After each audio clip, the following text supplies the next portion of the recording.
Can I just ask one thing on that? You said we will judge Israel by the results. So it was April the 4th, President Biden basically said, well, threatened Israel to put conditions on aid if it wouldn't do a better job of protecting civilians and if more humanitarian aid wouldn't go into Gaza. It's been more than 2 months.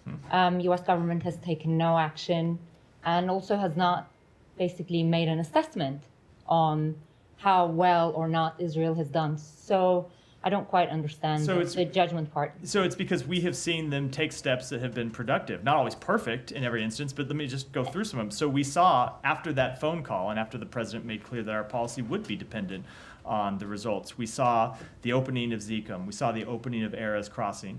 We saw the opening of Ashdod for deliveries to come in. We saw the opening of the Jordan route. So you now have trucks that are coming directly from Jordan, crossing through Israel, in some cases crossing through the West Bank and going directly to the north. It's a significant improvement.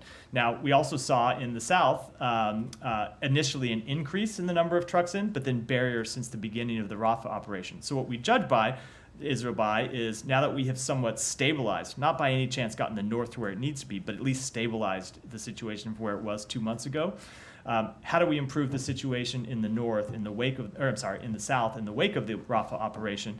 The humanitarian pause is one step that we wanted to see them do to help improve that situation. And there are others that we continue to work with them on. But Matt, aid groups say in the north it's gotten just as bad as it was before. So we have seen, so we don't have people on the ground to make an assessment. We will look to the groups that make assessments to tell us what the actual situation is. But you have seen a significant increase in assistance going into the north. When before that phone call, there wasn't a large amount of assistance that was going in. Everyone knows those stories very well.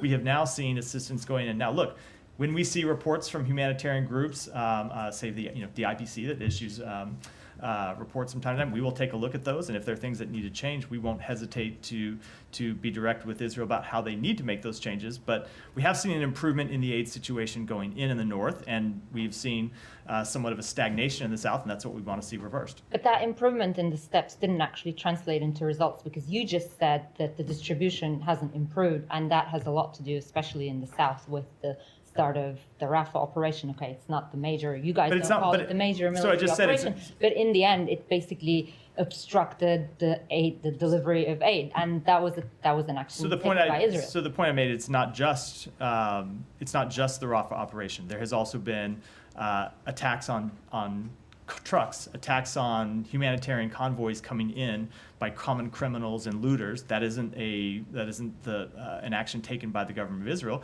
but it's something that we're looking to work with Israel and our UN partners and others to try to resolve and try to find an answer to.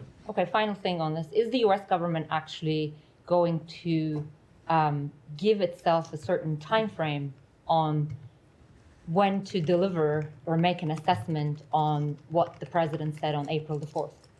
It is an ongoing assessment every day. Every day. Well, then there's got to be an action. No, it is every day we are looking at seeing if there are improvements being made, if there are actions that the government of Israel is taking that are sufficient, and it is something that is ongoing. And I said this at the time. You shouldn't look for a magic date where we're going to look and go, okay, everything's fine now. We are going to look at this all the time and make sure that if assistance isn't going in at the level it needs to, that we push the government of Israel to take action to get humanitarian assistance in. If there are things that the UN agencies need to do to further resolve logistical hurdles, we want to work with them to try to resolve those logistical hurdles, because ultimately our goal is to get as much humanitarian assistance in as possible. I should say, however, that we've been going over this for months because of the inherent difficulty of delivering humanitarian assistance in the middle of a conflict. The best way to resolve this and to surge humanitarian assistance in and get through a number of these logistical hurdles and security hurdles would be a ceasefire.